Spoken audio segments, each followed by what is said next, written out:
Thank you very much. We had a very good meeting. We're talking about a lot of different things. Consumer prices have actually dropped. There's very little inflation. Everybody predicted a lot of inflation, very little inflation. Energy costs are down. Interest rates are probably down. They scatter, but they're probably down. Prescription drug prices are even to down.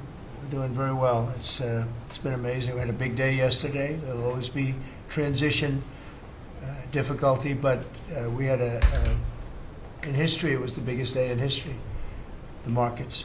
So we're very, very happy with the way the country's running.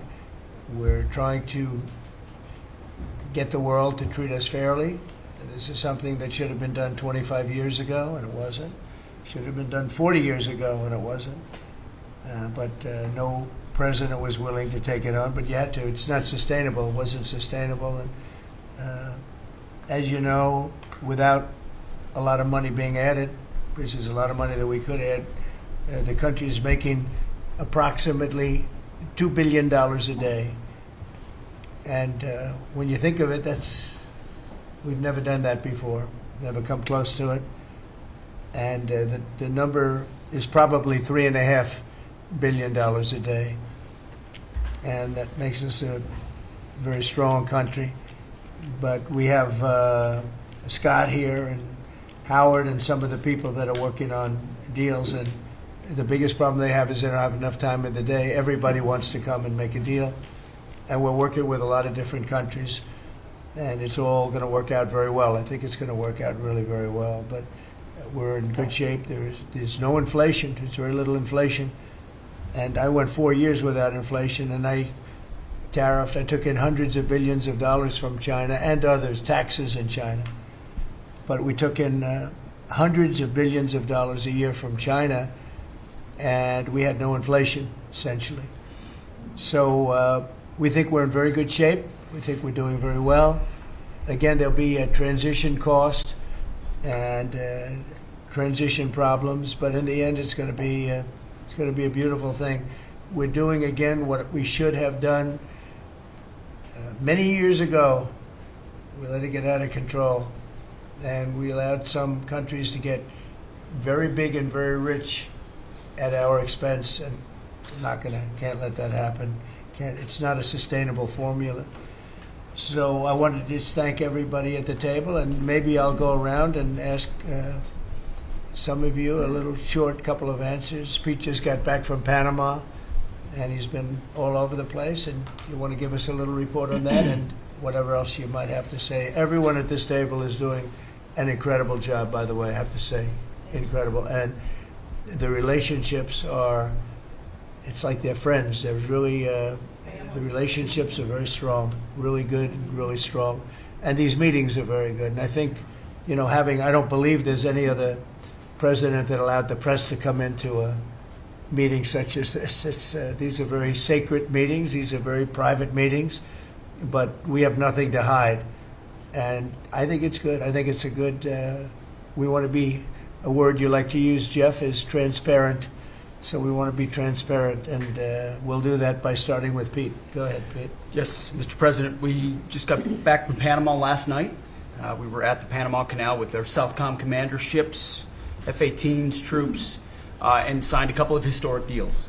One which is with the Panama Canal Authority, a framework for U.S. vessels, first and free through the Panama Canal. Right. And then also a memorandum of understanding with their security minister for the presence of U.S. troops. Fort Sherman is an old U.S. base there, as well as their naval station and air station, jointly with Panama, to secure the Panama Canal from Chinese influence. That's something you said, we're taking back the canal.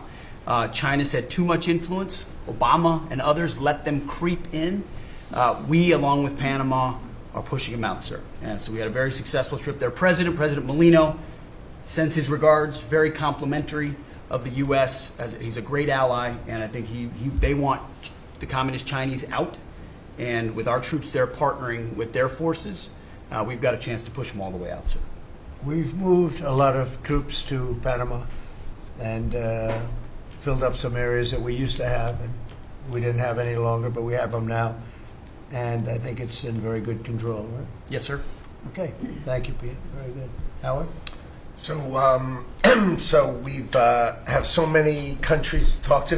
It is, it's incredible. I think Scott and I, I'm not sure we could ever have enough time in the day to talk to all these countries because they want to talk and they want to talk now, and they have come with offers that they never, ever would have come with, but for the moves that the president has made.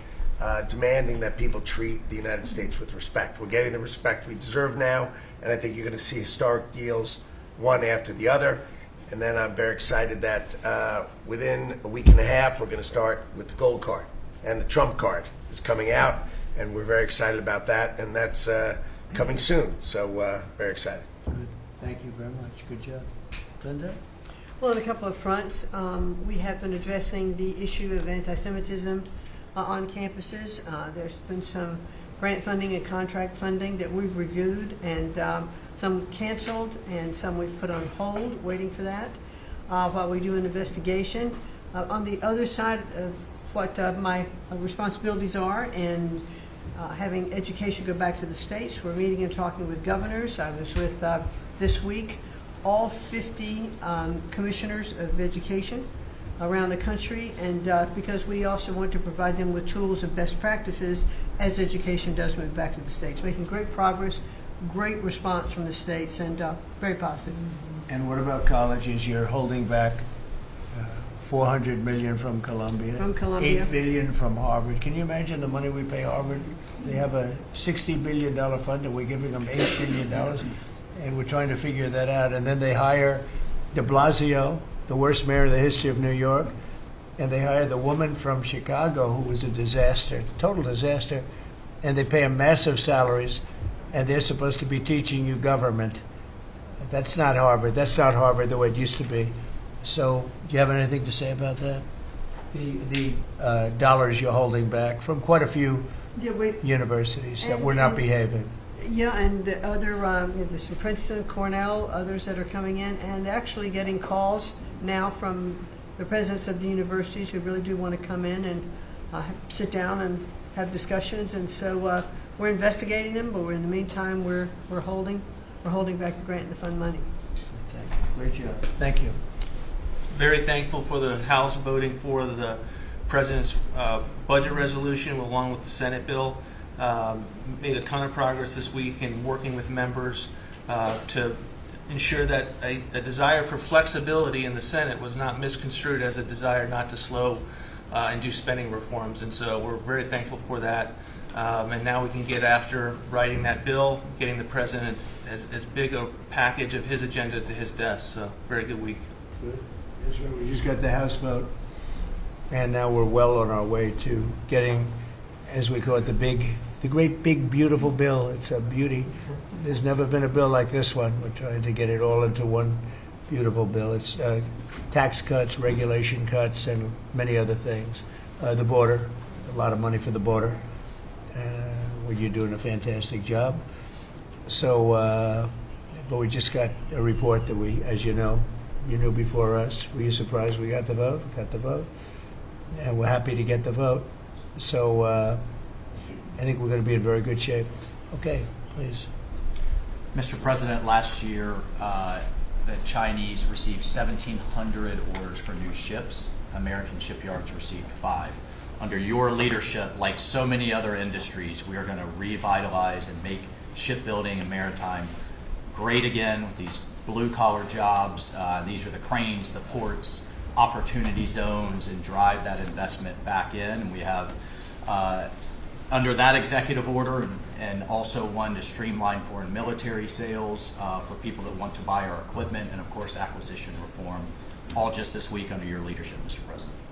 So we're going to be rebuilding our shipbuilding business. We may order, would have to go to Congress for this, but we may buy some ships from other countries that we're close to and that do great jobs with ships, but we're going to start the process of rebuilding. We don't really essentially build ships anymore, which is ridiculous.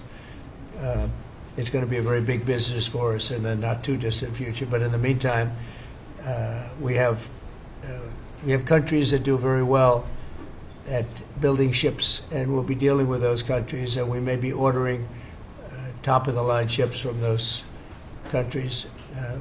And within a fairly short period of time, we'll be building our own ships. So we'll probably have to go to Congress for that, but we're not going to have a problem. Susie, thank you very much for the job you've done. Go ahead, please. I just wanted to make sure you know that this cabinet, I think, pretty uniquely collaborates and cooperates and works together to accomplish all that you've asked them to do, and I think they deserve a lot of credit for that. True. You're doing a great job. The chief of staff, doing a great job. Lee, go ahead. Mr. President, the Biden EPA was strangulating the economy. The Trump EPA understands it's not a binary choice. We can protect the environment and grow the economy. Working with Doge and Elon Musk, we've now canceled $22 billion worth of grants. And we have launched what is the largest deregulatory action in the history of the country. Just in one agency. That's how much of a mess the Biden EPA left us. It is going to end up reducing the cost of living. It's going to create jobs. It's going to make it easier to purchase a car. It'll be easier to heat your home. We're proud of this effort. The effort that we have is fulfilling the mandate that you earned from the American public. Clean air, land, and water for all Americans, unleashing energy dominance, permitting reform, advancing cooperative federalism, making America the AI capital of the world, and bringing back American auto jobs. When you called me that day asking for me to take this position, I was honored. And you were very specific and clear in what you wanted us to accomplish. We understand our mission, and at the Trump EPA, we're going to make you proud. Great job. You're doing a great job. And you have a lot of applications for approvals for power plants, which are going to really power the regular plants, and they're going to be right next to each other because we can't rely on our grid. It's old and it's tired, and it's very subject to being attacked, whether by rain or by bombs or by anything else. And we're letting people build their own power plants, and these are a lot of them being built with the AI and beyond the AI chips, and we're letting them build their own power, and never been done before, and we're going to get it done quickly and approved quickly as part of a plant. They'll have a sort of be their own power company, and it's very exciting. They couldn't believe it when I told them that. I said, we're going to get you the approvals very fast as part of your regular plant. You're going to build electric producing plants, and it's very exciting. And they're able to do it very quickly and very well, and you made it possible. Thank you. You have a lot of applications for some of the biggest plants that have ever been built in the world. These are serious plants, aren't they? Huh? Approved. We are open for business. Working with Secretary Burgum, Secretary Wright, we are going to make you proud. Good. Sean? First off, Mr. President, it's Brooke's birthday today, so she keeps getting younger, so happy birthday to Brooke. Thank you. I want to thank you as well for the shipbuilding at EO. Again, to build ships, we also need mariners to sail those ships. I was just up at Kings Point for the Merchant Marine Academy a couple days ago, and we have some of the greatest young men and women who are learning how to be mechanical engineers, to rebuild and fix the engines on those ships, but also how to sail ships. I would tell you that over the past decades, this academy has become, it needs some love. It's been a little bit dilapidated. We have to invest in sailors, and I appreciate you taking the initiative. To be a global power, we have to build ships and have sailors to sail those ships. These are the very people that help Pete should we come into points of crisis to support the military. So thank you for that. Number two, the last administration announced 3,200 projects, big, beautiful roads and bridges. Most of them are good. But they announced them, they didn't sign a grant agreement. 3,200, so the money doesn't go out the door to build the infrastructure in the country. And it's fun to do an announcement. It's actually the harder work to put together these grant agreements. So we're doing the work right now at DOT to get these grant agreements done and build the projects. Most of them are good. And they also put in all of this green and social justice requirements on roads and bridges. We're pulling all that out and putting the money toward the infrastructure, not the social movement from the last administration. Good steel, right, as opposed to green paper mache. Good, thanks, great job.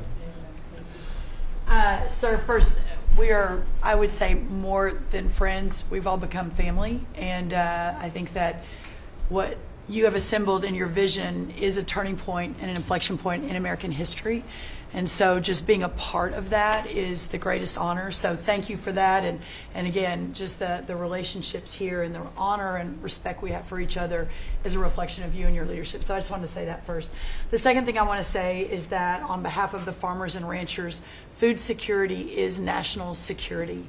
We have to be able to feed ourselves. And your idea of using tariffs along with deregulation and tax cuts, but your idea of using tariffs to ensure that we are putting forward and putting America first, no one understands that better than our farmers and our ranchers. But having said that, emerging from 4 years of Biden with a 30% increase in inputs for our farmers and ranchers, with an almost $50 billion trade deficit. When we left the first time, it was zero, meaning that they are hurting. So the period of uncertainty we're in, they know that your vision will move us into an age of prosperity for all Americans, but for my people, for the farmers and ranchers, unlike any they have seen before. And I think they are really, really excited and so grateful for your leadership.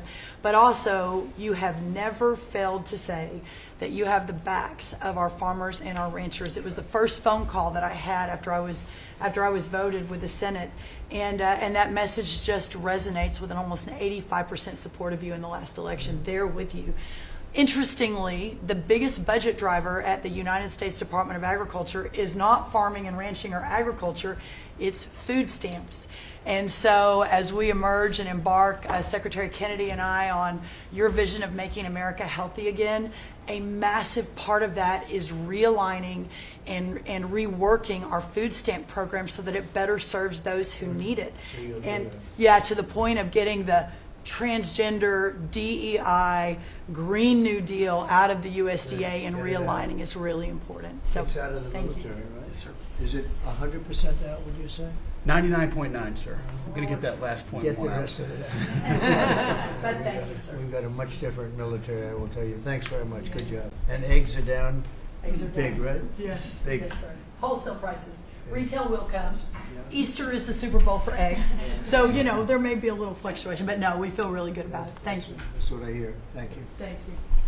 Good. I'd echo what Howard said on the trade queue, that we've got over 75 countries that want to come in. So it'll be Treasury, Commerce, Jameson at USTR, and we're putting a process in place. And as you said, you're going to be part of the negotiations too, because you know, I've had these countries call me up and the Secretary Bessem, we're happy you're going to be negotiating. I said, well, President Trump's going to be involved too.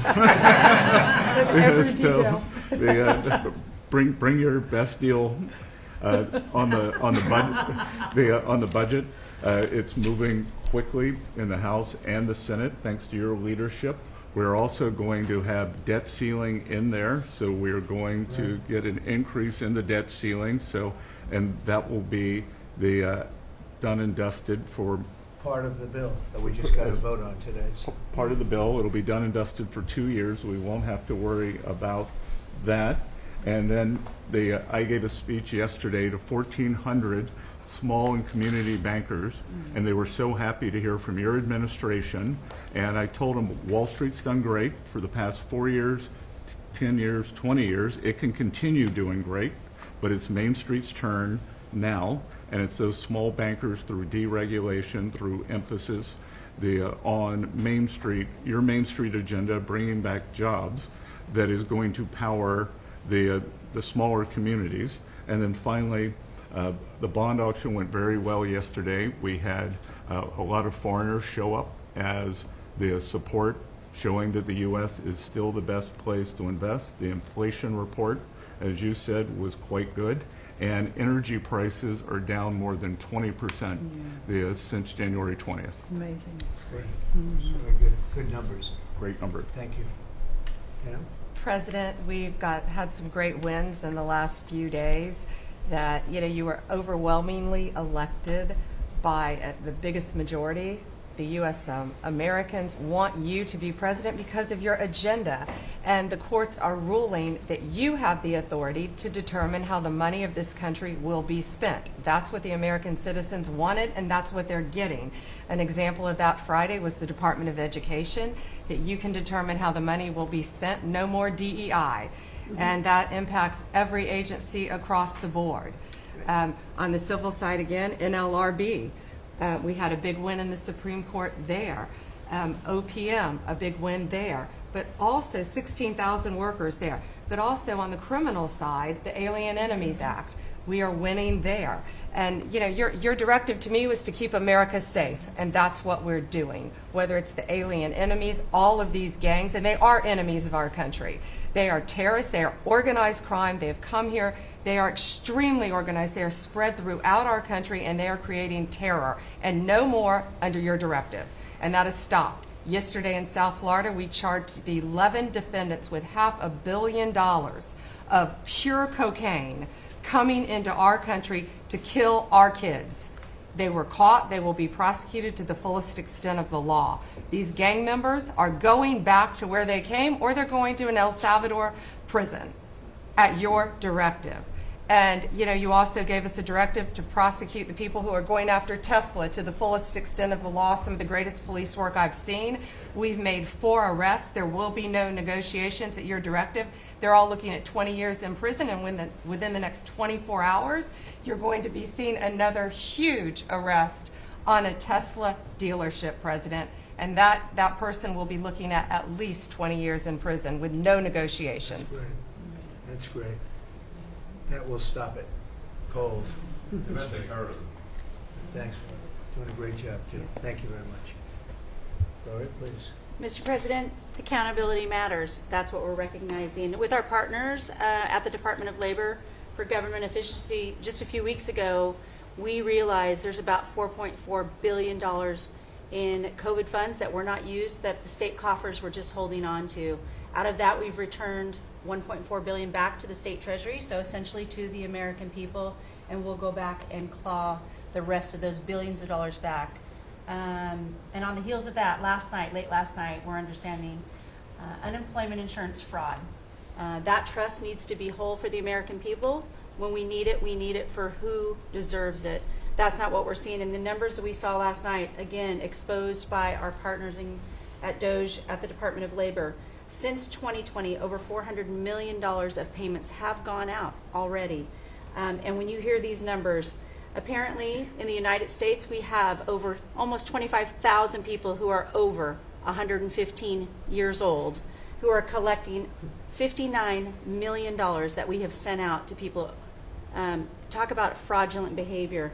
Mr. President, 28,000 people between 1 and 5 years old have collected fraudulent payments at the tune of $254 million has gone out. And lastly, 10,000 people who have not been born yet, 15 years into the future, $69 million, and they haven't even been born yet. In one case, they will be born 129 years from now. The United States government sent them $41,000, and they're not born yet. So, under the Department of Labor, those are the things that we're uncovering. I couldn't be more honored to tell the American people that we're bringing back their dollars and we're saving them and returning them to the United States Treasury. Also, jobs numbers. Last Friday, 228,000 new jobs were reported. That is good for the American people. That is my primary job, is to grow that workforce under your leadership. So we've kicked off the America at Work tour, and we'll be visiting all 50 states, and I'll be working with my colleagues here to do just that. So thank you, Mr. President. We're going to grow this economy. We're going to keep our focus on the American worker. So you're finding tremendous fraud, though. Those numbers are really bad when you're Unheard of. over 115 years old. And I think you had mentioned the oldest person in our country is 114 years old. Reported. That's pretty good. A woman living in Pennsylvania, but apparently there's 24,000 more of them that are 115 or older that we're seeing. I hope you hear that. So we have 24,000 older than the oldest person. Definitely good.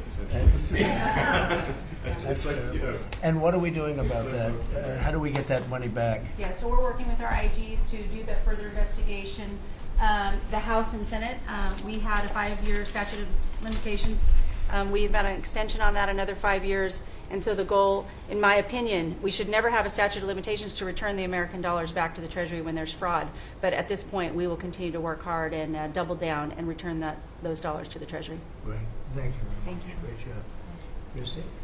Well, Mr. President, thank you for your leadership at the border. For the second month in a row, you have broken the record in the history of the nation for the lowest number of encounters at the border, which is absolutely remarkable. You have said that America's laws matter and that they'll be enforced, and we're hard at work now to get people to go back home that are here illegally. So the Alien Registration Act has been in place long enough now that those individuals that are here illegally, if they haven't registered, then they can be charged criminally, and they can face fines up to $1,000 a day and face deportation if they don't go home, and they'll never get the chance to come back to America. So we're encouraging people to use the CBP Home app to register, and we're working on the resources and funding to buy them a plane ticket to send them home. I went to El Salvador, Colombia, and Mexico, and those countries and others are thinking about setting up programs to support these individuals when they get back to their countries. So when they get there, they'll have housing and food assistance, and so making sure that these folks have the opportunity to go home so that they can get the chance to come back to America is important. And So it's a very big self-deport operation that we're starting. thousands of people have already Yeah. self-deported.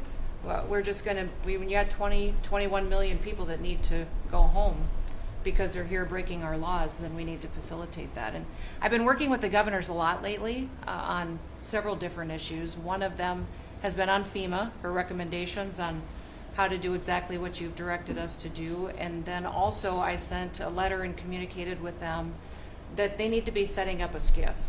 Some of our governors don't have secure facilities to have national security issues. I think one of the jobs Homeland Security has is to give communication down to states, to local cities and communities. And so recommending they get a SCIF, they have secure comms with them at all times or nearby so that they can have national security conversations, and then to have somebody in their office designated that is their communications person. A lot of them have emergency management officers, but they don't necessarily have somebody designated when it comes to a national security issue that we may need to communicate with them on. And I think American people need to know that Real ID will be required to travel on May 7th. So those governors have been notified to communicate that at home. We don't want anybody to get delayed and not be able to travel when they get to an airport. And this will also help us bring integrity back to all of our IDs and how they're used for issuing driver's licenses. And governors know how I feel about making sure their driver's licensing system has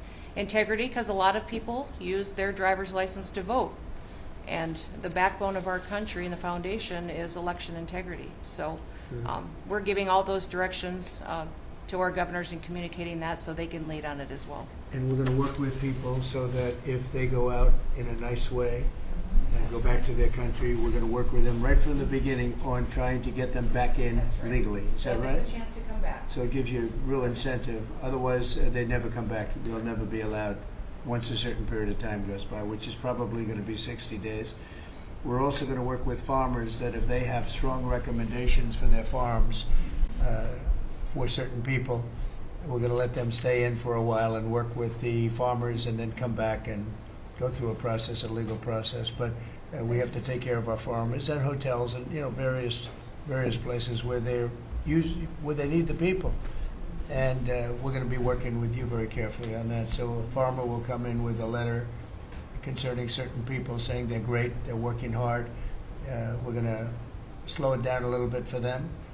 And then we're going to ultimately bring them back. They'll go out, they're going to come back as legal workers. Yes. Okay? Yes, sir. Thank you. Which I think I think it's very important to do. Okay, thank you very much. Great job. Jameson, I watched you testify for the last He did. couple of days. You were on every night at 3 o'clock in the morning. And you did great. You were fantastic. Thank you very much. It's just what I like to do for fun, sir. You've been keeping us very busy. Last week, you started a reordering of international trade, something that hasn't happened for 80 years, something that should have happened decades ago. And you know that. You've known that for a long time. That's why you have us all working on this. You came into an emergency situation where President Biden left us with a $1.2 trillion trade deficit. It's the largest of any country in human history, the largest. So you declared an emergency, you took I would action. say the largest in history, right? In history. There's never been anything like what he left us. He left us a mess. His whole administration was a mess. So go ahead. So you declared an emergency, you imposed a trade action, so now you have a tariff on the world, it promotes U.S. manufacturing, it protects U.S. workers, and you've also given room for negotiation during this time so we can open export markets for our farmers and other producers and American workers. And this is why the unions vote for you, this is why the workers vote for you, this is why the families want you to be the president, because you're standing up for American workers and American communities. We've had countries come in over the past couple of weeks that represent more than half of global domestic GDP, more than half. That's who's coming in to talk to you and to your advisors about how to have reciprocal trade, how to have fair trade. Would have happened without you. Thank you very much. Great job.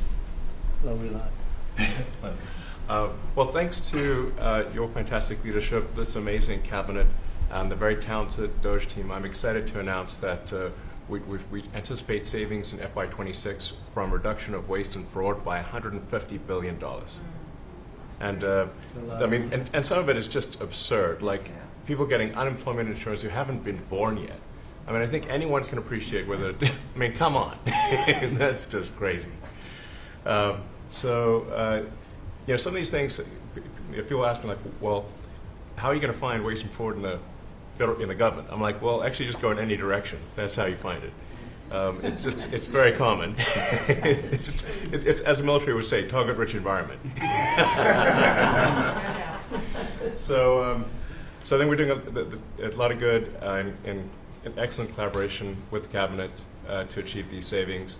And it will actually result in better services for the American people, and that we're going to be spending their tax dollars in a way that is sensible and fair and good. And your people are fantastic. In fact, hopefully they'll stay around for the long haul. We'd like to keep as many as we can. They're great, smart, sharp, right? Finding things that nobody would have thought of. Very computer savvy. Yeah. We're working with hard to get the Trump Gold Card operational, hopefully in the next week or so. That'll be very exciting. It's Really exciting. That's a pathway to citizenship into the United States. It's a big deal. Yep, it's a big deal. Thank you very much. Great job you're doing. Thank you, sir. Thanks to your leadership and setting the mandate of transparency and accountability across the U.S. government, I'm bringing that transparency and accountability to the intelligence community. First and foremost, to make sure that you and your cabinet have that real-time, relevant, apolitical, objective intelligence to best inform, whether it's negotiations for peace, negotiations around tariffs, the great work that you are leading around the cabinet today. Secondly, working with Department of Homeland Security and the FBI to increase our information sharing to achieve your goal of countering the narcotic trafficking and our ability to go after cartels now designated as foreign terrorists.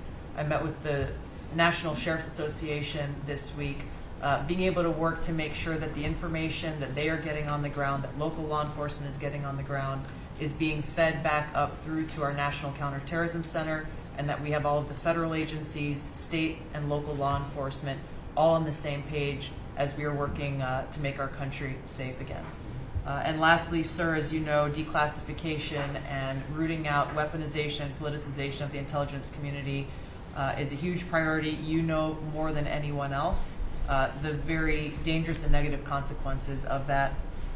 I've got a long list of things that we're investigating. We have the best of the best going after this. Election integrity being one of them. We have evidence of how these electronic voting systems have been vulnerable to hackers for a very long time and vulnerable to exploitation to manipulate the results of the votes being cast, which further drives forward your mandate to bring about paper ballots across the country so that voters can have faith in the integrity of our elections. And lastly, we've been scanning. I've had over 100 people working around the clock to scan the paper around RFK, Senator Robert F. Kennedy's assassination, as well as Martin Luther King Jr.'s assassination. These have been sitting in boxes in storage for decades. They have never been scanned or seen before. We'll have those ready to release here within the next few days. That's great. Bobby, how do you feel about that? That's hitting, I'm very that's gratified hitting to close, that's hitting close to home, isn't it? Huh? When you think, I'm thinking about Bobby when that statement's made. I'm very grateful to you, Mr. President. And you'll let Bobby see some of this because, you know, it's very personal stuff.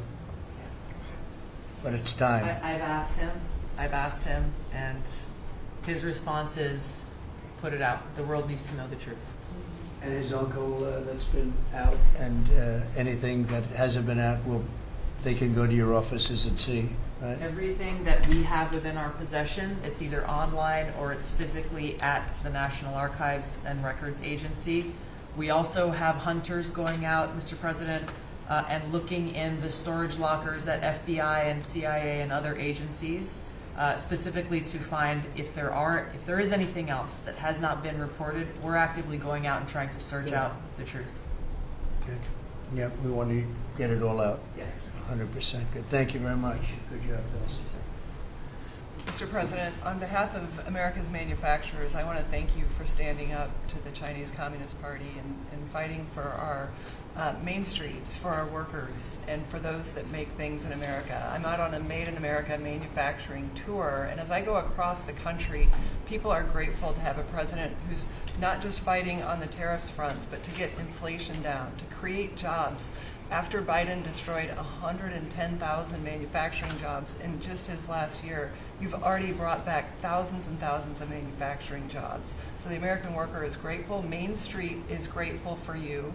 And at the agency level, we're making sure that manufacturers have access to the capital they need, but we can't do that if we're not fighting fraud. So we've modified our loan applications to have citizenship verification, to make sure we have birth dates, common sense principles around lending that the Biden administration had waived. They waived $450 million of fees in 1 year. We're restoring that for the American taxpayer. And the American taxpayer, as tax day approaches, April 15th, they need to know that this cabinet, this administration, and thank you Elon Musk and Doge for fighting for the American taxpayer to make sure that their hard-earned dollars are well spent, that they have a return on investment for this country, and that we're fighting for them just as you are every single day. So thank you, Mr. President. Thank you very much.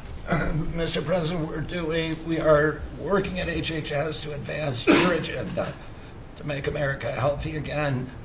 I'm working with Lee Zeldin to reassess the fluoride rules based upon the August release by the National Toxicity Program of new science that shows a direct inverse correlation between exposure to fluoride and IQ loss, particularly in children. Lee and I were in Utah this week, to announce that Utah became the first state in the country to ban supplemental fluoride. I'm working with Brooke on and governors now in 24 states who are advancing MAHA legislation to get soda pops off of the food stamp program, off the SNAP program. We've launched Operation Stork Speed to get the bad chemicals out of baby formula. We're working with governors across the country to get good food into the school lunch programs and to get rid of food chemical dyes and other bad chemicals that are in our food. We've shown now that this directly affects academic performance, violence in the schools, and mental health, as well as physical health.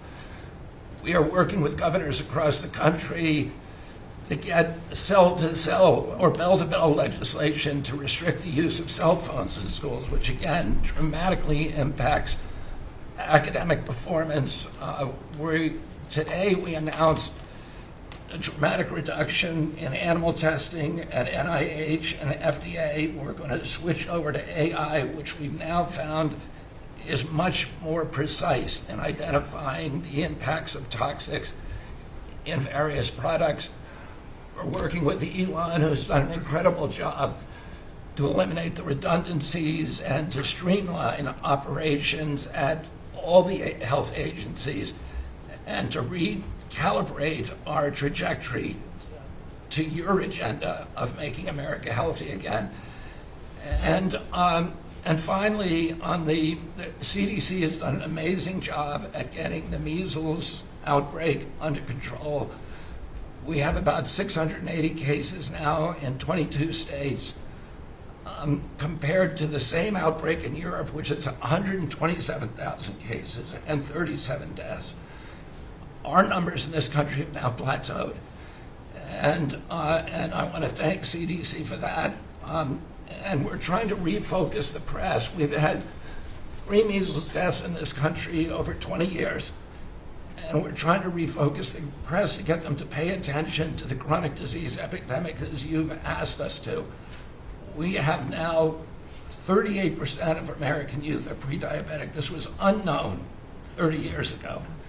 Every child that becomes diabetic, there should be a headline about them. We have 100 million adults who are pre-diabetic or diabetic.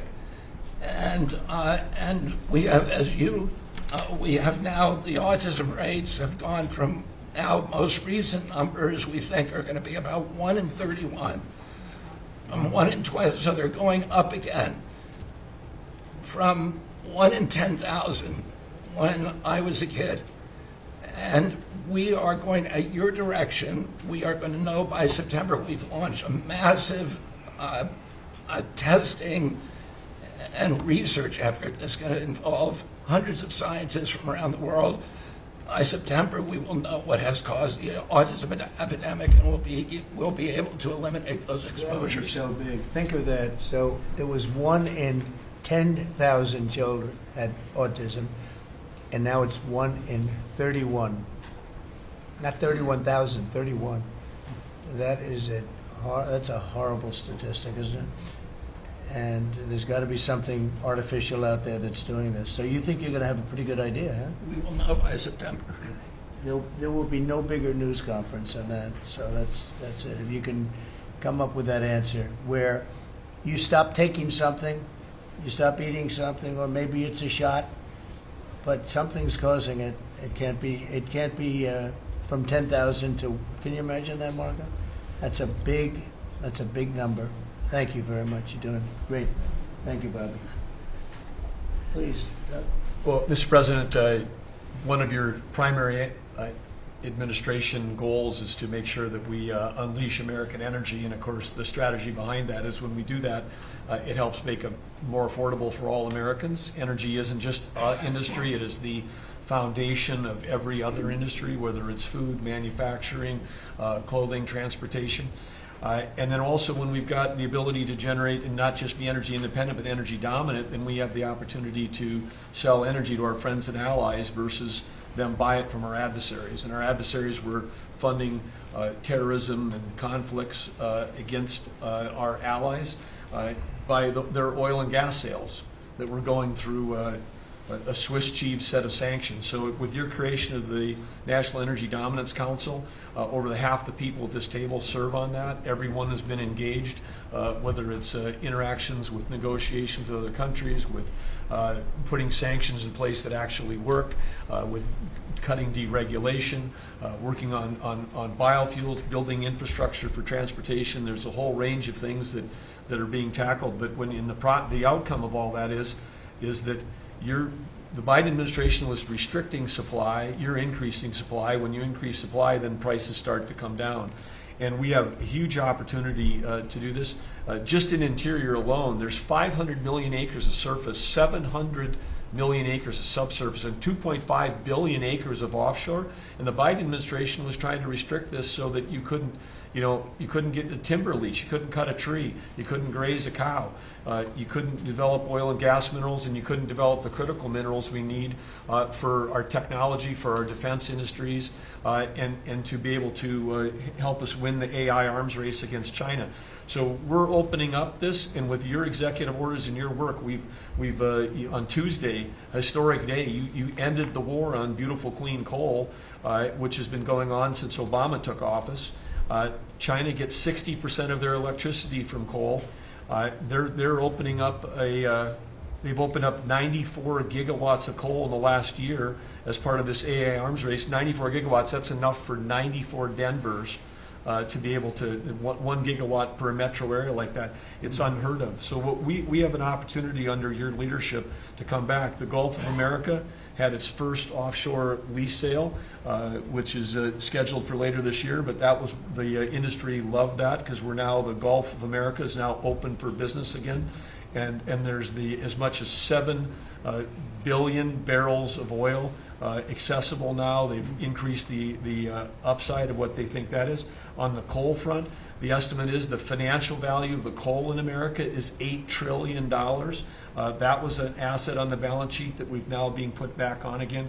And of course in Alaska, with your separate executive orders to unleash Alaska energy between ANWR, the North Slope, the Strategic Petroleum Reserve Alaska, all of those, we've reversed Biden decision. Those are all open for business again.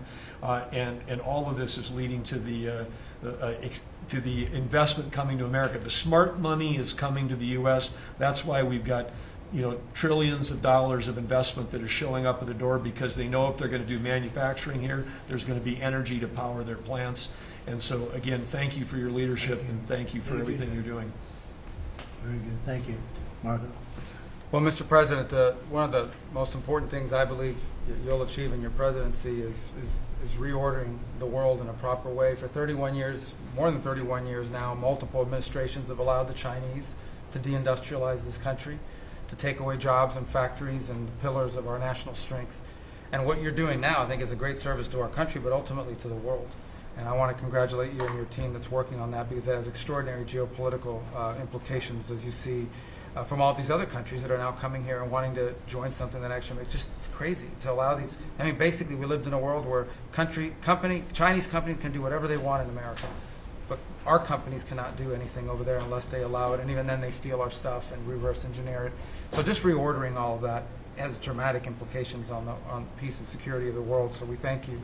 An important meeting, thanks to you, is going to happen on Saturday for the first time in a long time. There'll be direct talks between Ambassador Woodcock and a top-level leader in Iran. We hope that'll lead to peace. You've been very clear what Iran is never going to have is a nuclear weapon, and I think that's what led to this meeting, and we'll wait for him to come back from it, and we're hopeful about that. I would also say that we are receiving, and I think the Department of Homeland Security can confirm this, historic cooperation from countries all over the world. Number one, in taking back their citizens. Every country in the world has to take back people that are illegally in another country, and we have countries that refuse to do it or will kind of ignore our calls. All of them are doing it. The ones that are not are paying a price. And we've also found cooperation in other countries that are willing to take some of these people, some very dangerous criminals.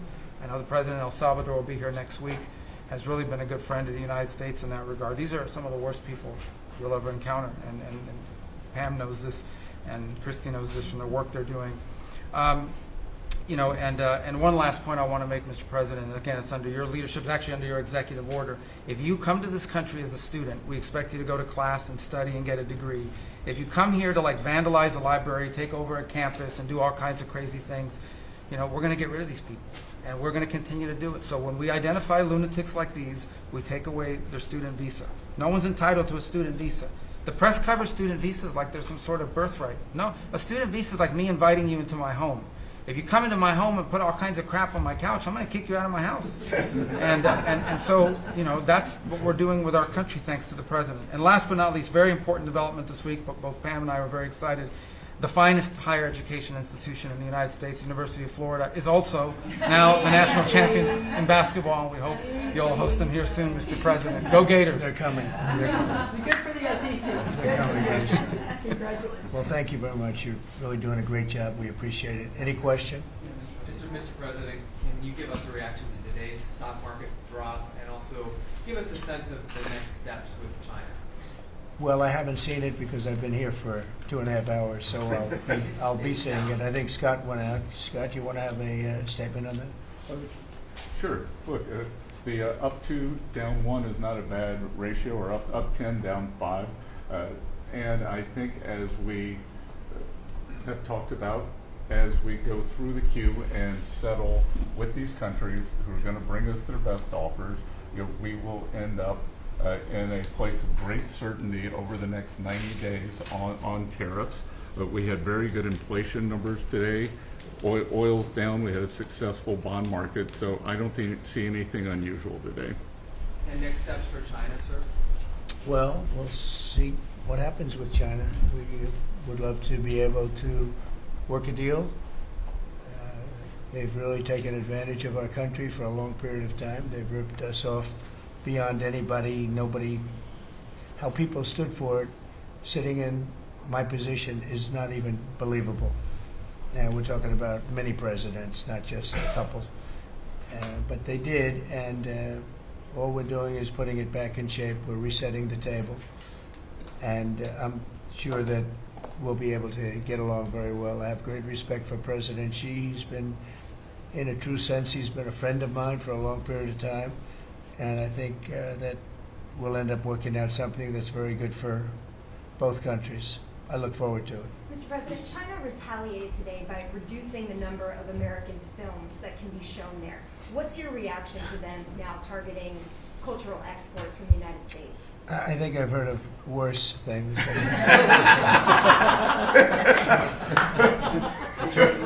Yes, please. Also on China, the Ukrainians say they have evidence that Chinese soldiers have been found fighting for the Russians in Ukraine. Can the U.S. verify this? And if so, what does the U.S. plan on doing to China to counteract that? We'll look into it, but I think beyond that, we're really looking to get that war stopped. They're losing 2,500 and even more than that young people a week. They're Russian and they're Ukrainian. They're not American, but they're people. And we're seeing if we can get it stopped. And I think we're making progress. I appreciate the ballerina who was released. It was at the request of a very good friend of all of ours, actually. Dana White called me and he said it's the friend or the relationship of one of the fighters for UFC or one of the fighters. And Dana's an incredible guy, and we spoke to President Putin about it, and they made a deal. They released the young ballerina, and she is now out, and that was good, so we appreciate that. We hope that we're going to be able to make a deal relatively soon with Russia and Ukraine to stop the fighting. It's so senseless. It's such a horrible thing. It would have never happened if I were president, but it did happen, and we were given that card. And I think we're going to get it. I think we're going to get it stopped. Got to get going. We got to get it. We have to move it faster. Likewise with the hostages, we're making progress. There's 59 hostages, but only 24 of them are living, and that's the way it's been presented to me by the mothers of some of the dead, mothers and fathers of some of the dead hostages, and they want the bodies of their baby, as they say, their baby, their young boys. They want them back as much as if they were alive. It's amazing, because when I met the hostages 2 weeks ago here, I couldn't believe what they had to go through, by the way. But when I met them, they said, yeah, there's 59, but 24 are living. And they actually consider, I guess if you're a parent, you do consider it this way, that the remainder who are dead, the 24 that are alive, the remainder that are dead, they want them back just as much as they would want them back if they were alive. It's really pretty amazing and pretty sad. So we're getting close to getting them back. We have a lot came back. A lot of people are very grateful. Some came back in pretty bad shape. Some came back, they're okay. I think they're going to be scarred mentally for a long time, because if you sit down and talk to them, as I have, what they went through is incredible. But we're making progress. We're dealing with Israel. We're dealing with Hamas, and it's a nasty group. Mr. President, how close are you to the first country coming to actually make a deal with the United States over tariffs? Is it days, months? Well, I think it's very close, but we have to have a deal that we like. We don't want a deal that's going to be a bad deal, or I could make every deal in one day if I wanted to. I could do this all in one day. I could just say, here's what we'll do. And I was saying to the people before, to Scott, mostly to Scott and Howard, and some of the other people that work with us on the negotiations. We have a lot of law firms that have paid me a lot of money in the form of legal fees. We're going to probably use those firms to, if we can, I think we can. I'll make a contribution to the country, but they're great firms. They're the best firms, the biggest, and really the most prestigious. And we may be using them to help you guys out because you're going to need a lot of lawyers.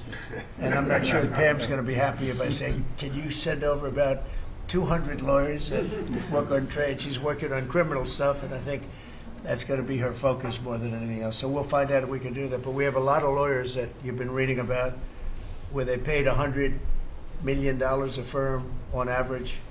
Now we have the final 4 or 5 are at $125 million.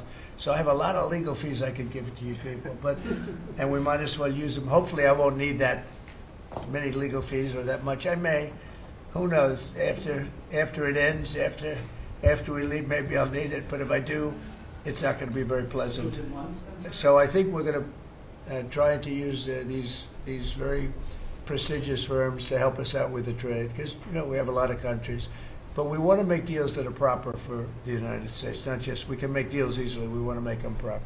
Mr. President, if you aren't able to reach the deals that you want to see at the end of the 90 days, will you put those higher tariffs in place or will you extend Well, that's what pause? would happen. I mean, if we can't make the deal that we want to make or we have to make or that's good for both parties, it's got to be good for both parties. You wouldn't. And then we'd go back to where we were. You'd go back to the numbers that you announced last week. I think so. You wouldn't extend the pause? Yeah.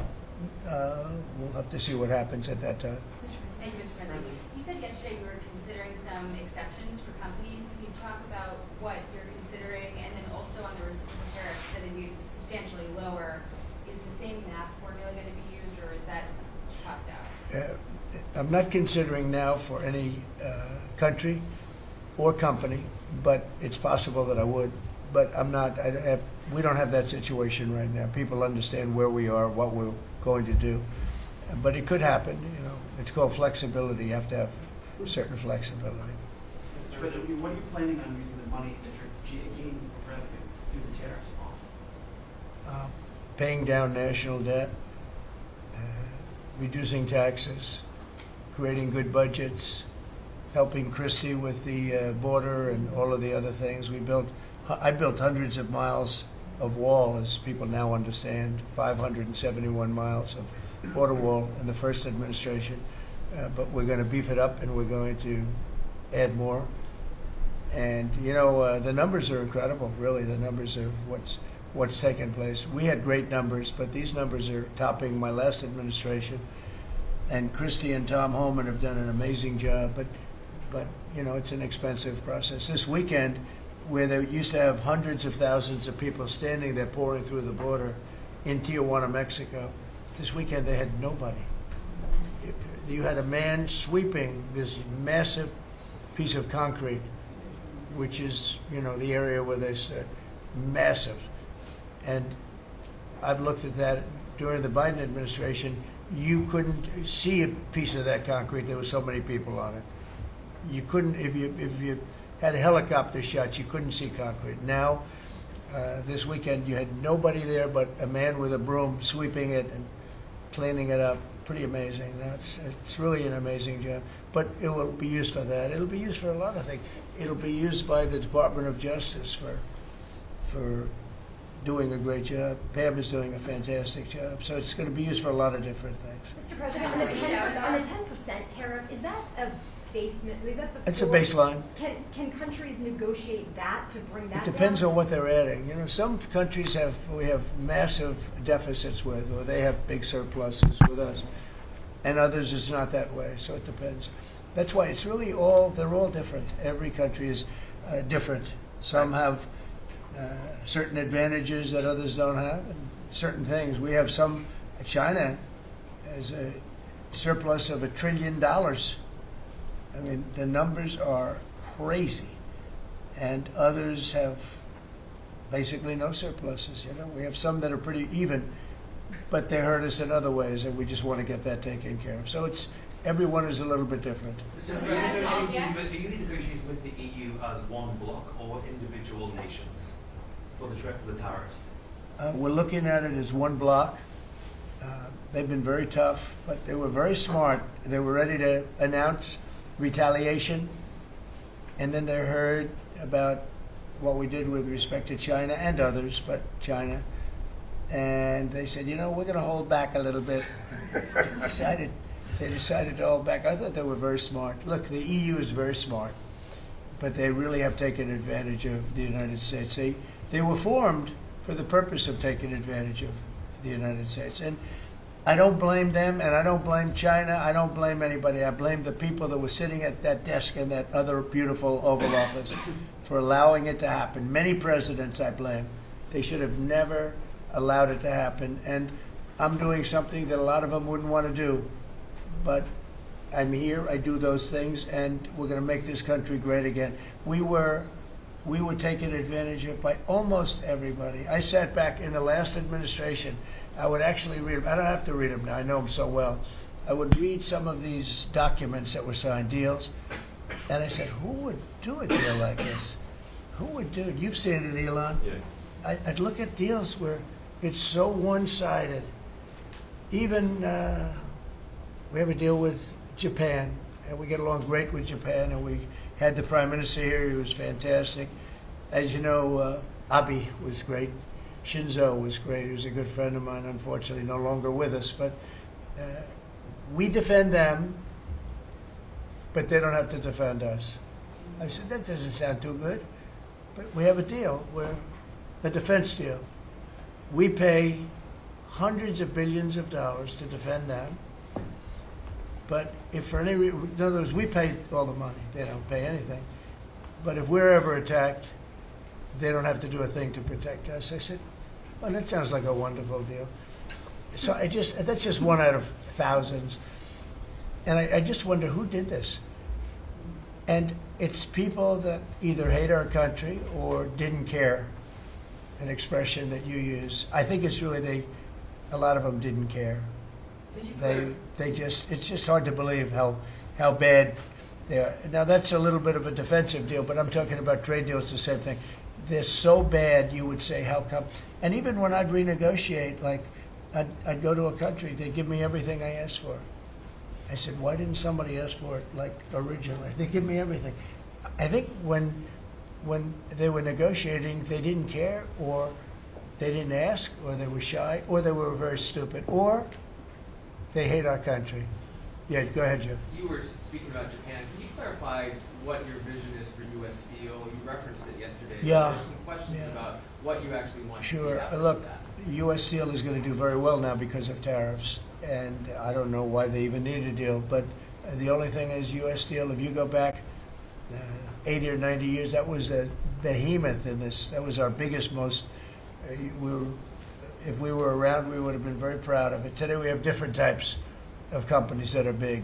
Google, it's not the same as U.S. Steel. And I love Google, and I got to like the people that run it. They're very capable people. They didn't like me so much in the first administration, but they like me a lot now. I don't know what happened, but I like them. But I think they would be the first to admit when I envisioned. You look at some of those steel factories from 90 years ago.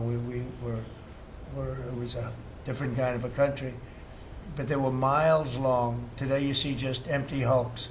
Those hulks are going to be filled up very soon because of what I'm doing with tariffs. It was a different kind of a thing. But if I didn't do that in the first term, my first term, if I didn't put tariffs on, we would have, because China and others were dumping steel, billions of dollars of steel. Our steel companies were all closing. Every fact, we wouldn't have one steel plant open, and now we have a steel industry that's doing very well. But soon it's going to be thriving, really thriving, and those factories are going to be filled up. But more importantly, they're going to build brand new ones. Nucor and so many other companies call me. Nucor being a big steel company, they're building massive new steel plants, and it's great. And likewise, car companies. We have many, many car companies. 3 of them. I'm not looking to hurt Mexico, and I like Mexico. And by the way, I think the new president is a terrific person, a fantastic woman. We've had many conversations. She's a very elegant, just a fantastic person, and she's been very nice, very, very nice. But I'm not looking to hurt them. But we have 3 car plants that were under construction in Mexico. They stopped constructing, and now they're going to build in the United States because of tariffs. See, we should have never let this happen because whoever it was that was president at the time, we lost 90,000 plants and factories since NAFTA. 90,000. It's not believable. How about that, Laura? You know, you're in that sort of world of factories We're going and to build back plants. manufacturing, construction jobs, and bring those workers back home. That's right, we're going to bring them all back. But think of it, from that period of time, which isn't so long ago, we lost. I said the other day, if you had a map on a big wall like this, and if you had pins, 90,000, I don't know if you'd have enough. I don't think you'd have enough room on the map to put the pins. 90,000 factories that we've lost since NAFTA. And it's not even, and about 6 million jobs, but really, I think probably a lot more than that, but they say 6 million jobs. We're going to bring many of that back. I think we're going to bring more than all of it back. We're going to be better and stronger than ever before. But if a president, when they were leaving, said, look, you can leave, but if you're going to build a factory someplace else, and you think you're going to come and sell your steel or your car or any product that you make, your pharmaceuticals, which we're going to do, we're going to get them all back. But if you think you're going to just, all they had to do is say this, and they wouldn't have left. You know, I said it the other day. I said it with respect to, I made a speech a year ago, and I told them if I win, we're going to charge a big, big tariff at the border. And people were thinking about building in Mexico a car plant. And I said, we're going to have a big tariff. So if you want to build a car, you're going to have to pay 25% more than the cost of that car. You're going to have to pay 25% tariff at the border. They would have never left. They could have kept everybody. If a president said, if you leave this country, you leave Michigan, you leave Detroit, you leave anybody, any of our states, because to me they're all the same. I love them all. I love them all, and I probably won them all, but they say I won most of them, but I think I won them all, but that's okay. But all you had to say if you were the president is, if you leave and you think you're going to now fire all those workers, leave all that, everything behind, and you're going to build in another country and sell it and no, you're not going to. You're going to pay 50% or 100% tariff. They would have never left. And all you had to say, Marco, all you had to say very simply is, you don't have to write it down. All you have to do is say it verbally. If you leave, you're going to pay 100% tariff. Therefore, don't leave. They would have never left. But they left 90,000 plants. I mean, it's hard to believe that many. It's not, you can't envision it. So just getting back to your, because I'm the great weaver of all time. To weave, you have to be a genius. To go on tangents, anybody can do that. But we'll get back to your original U.S. Steel. U.S. Steel is a big name in this country. Babe Ruth is a big name. We have a lot of big names, but not too many.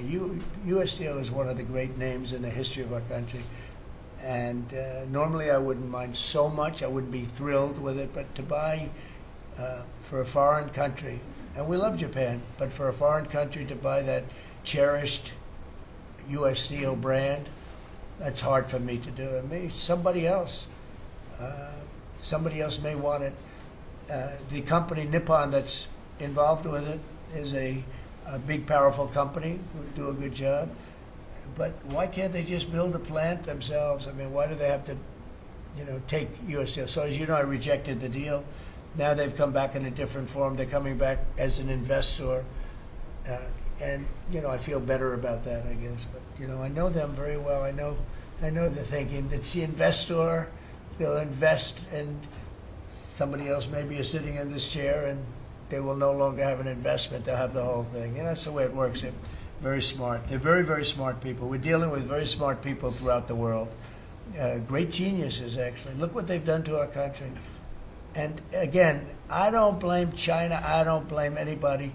If I could have done it, if I were in that position, I'd have great respect. I have great respect for the people. They ripped off the United States, and all we had to do, have a president that knew what the hell was going on, and none of those countries would have left.